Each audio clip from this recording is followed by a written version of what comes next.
दोस्तों, एक बार की बात है। एक पहाड़ की ऊंची चोटी पर एक पक्षी गरुड़ रहता था। उसी पहाड़ की तलहटी में एक विशाल वृक्ष भी था, जिस पर एक कौवा भी अपना घोंसला बनाकर रहता था।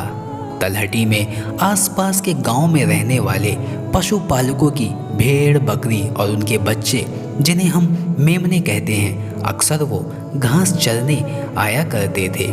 वह गरुड़ अक्सर उन पशुओं के मेमनों को अपना शिकार बना लेता था, क्योंकि गरुड़ एक विशाल पक्षी होता है, उसकी शक्ति अधिक होती है और इसलिए वह ऐसा कार्य बड़ी ही आसानी से कर लेता था।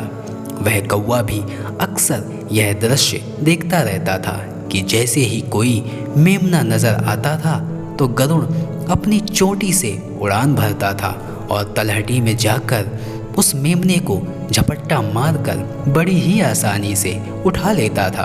फिर बड़े आराम से अपने घोंसले में ले जाकर उसे अपना आहार बनाता था। कौवा यह दृश्य रोज देखता था और रोमांचित भी होता रहता था। यह देख देख कर एक दिन उस कौवे का भी मन में यह कारनामा करने का जोश आ गया। उसने सोचा, अगर गरुड़ ऐसा पराक्रम कर सकता है तो मैं क्यों नहीं कर सकता। आज मैं भी ऐसा ही करूँगा। अब कौवा चौकन्ना होकर निगाहें रखने लगा। कुछ ही देर बाद एक मेमने को तलहटी में चलते हुए देखा।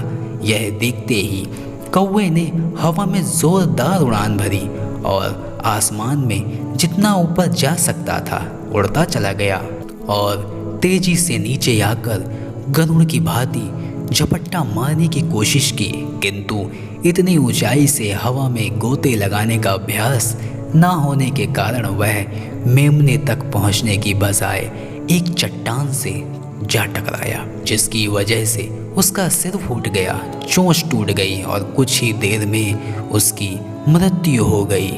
दोस्तों, इस कहानी से हमें यह सीख मिलती है कि किसी के काम को आसान समझना तब तक मूर्खता है जब तक कि आप उस व्यक्ति द्वारा सीखे गए अनुभवों से जागरूक ना हो कि किन परिस्थितियों में, कितने संघर्षों से, कितने कठिन वर्षों के परिश्रमों से उस व्यक्ति ने खुद को इस कला में महारत हासिल कराई है।